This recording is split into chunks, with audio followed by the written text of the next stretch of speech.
everybody, Phil out here at Woods Tree Farm, and I had this idea for a video. I figured I would compare how two different machines do in tall grass. So I have my zero-turn mower, the Cub Cadet Ultima ZT2 mower. You may have seen the video that I did when I first got that to show you how it works around the farm. I'm going to use that, and then I'm also going to use the rotary cutter. I have an old King Kutter, 5-foot bush hog mower that we've used around the farm in a lot of different places. So we'll see how these two different machines compare in tall grass. I've got this grass here has not been cut yet this year. In places it's up to my chest, so really tall grass.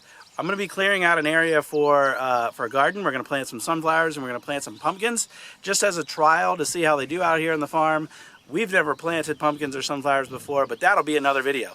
I need to clear this area behind me, do some mowing, and we'll compare how these two machines do. Here we go.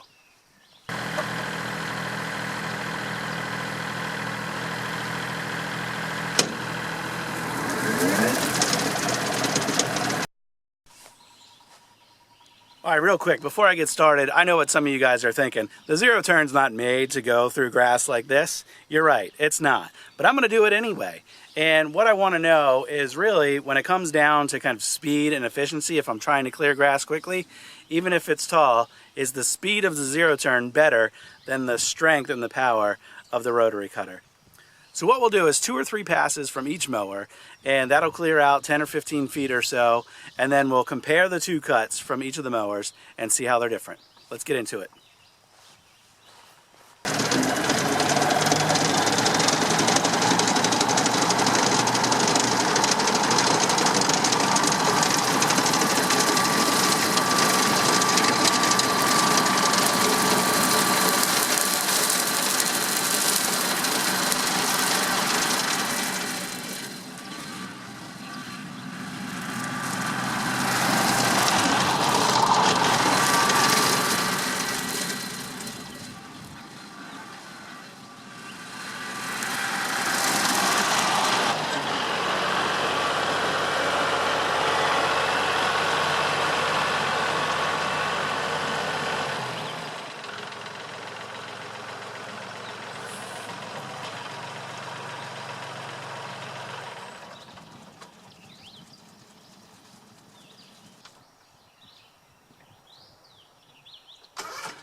All right, well, let's see how we did. So that was actually 4 passes. I think I said I was going to do 2 or 3, but it just made sense to go up and back twice. 4 passes with each mower. I didn't double cut anything.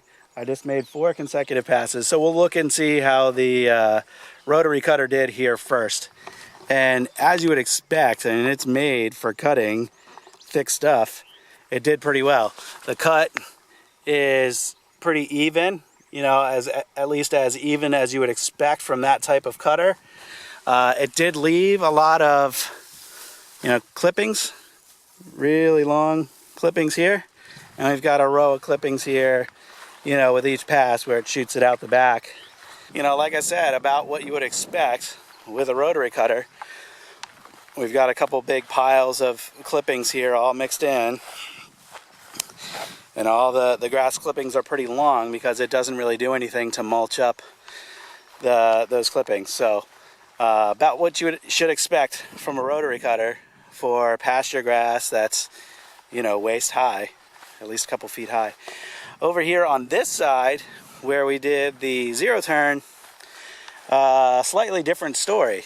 So for one, we do have a pretty uneven cut. If we look throughout, you know, a lot of the tall grass got missed. You know, and to say a lot of the tall grass got missed isn't completely fair because it did cut a lot of it. But in places, especially where the grass is more wiry, you know, it left some tall stragglers. And, you know, that's to be expected with a regular lawnmower. When the grass is this tall, it just gets folded over by the deck and then the blades never hit it. So that's what we see. But the other thing is that, you know, even though the grass was just as thick as what the rotary cutter experienced, you don't see the clippings piled up in the same way that you did with a rotary cutter, because it does a much better job at dispersing the clippings over a wider area, and it also chops up the clippings more. You know, here's an example of what the clippings look like. So, you know, they're chopped up a lot more. You don't see clippings that are a foot long, 2 feet long, and so on, and they're also not in big piles. So which one's better if you got to cut a lot of this grass? Well, I don't know. You know, the results will have to speak for themselves as far as which one was faster. I felt like the zero turn was faster. It was easier to get down to the end and turn around, so there wasn't as much time spent. You know, turning the machine around. When it was actually cutting, probably cut a little bit faster, though if I went slower, probably would have gotten a slightly better quality cut. So anyway, hope you find that helpful. That's a comparison of what you can expect in tall grass with a zero turn versus a rotary cutter. And what I'm going to do now before I put this equipment away is I'm going to go back over this grass a few more times. I'm basically going to try to get it cut down as low as I can. So I'm going to expand this area. This area will become our garden for pumpkins and sunflowers, and I'm going to just try to scalp all this grass as well as I can, and then we'll come back through with a tiller, and that'll be a different video for another day.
Okay, well, it's starting to look pretty good. I've made 2 passes now with the mower. First, I had the deck height at 4.5 inches. Then I lowered it to 4. Now I'm going to take it down to 3, or maybe 2 3/4, and just try to get the grass as low as I can. The ground's really uneven. You know, this is a pasture. So if it looks like I'm going to hit the blades into the dirt on some of these uneven spots, then I'm going to stop there. But basically, I'm going to make as many passes as I need to get this grass as low as possible and to keep mulching up those clippings. So here we go.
All right, well, if you got any questions about what we did out here, if you got any questions or comments comparing rotary cutter for tall grass versus a zero turn, you know, leave them in the comments. And if you like this video, be sure to subscribe and join the channel, and you can see all the other work that we're doing out here at the farm.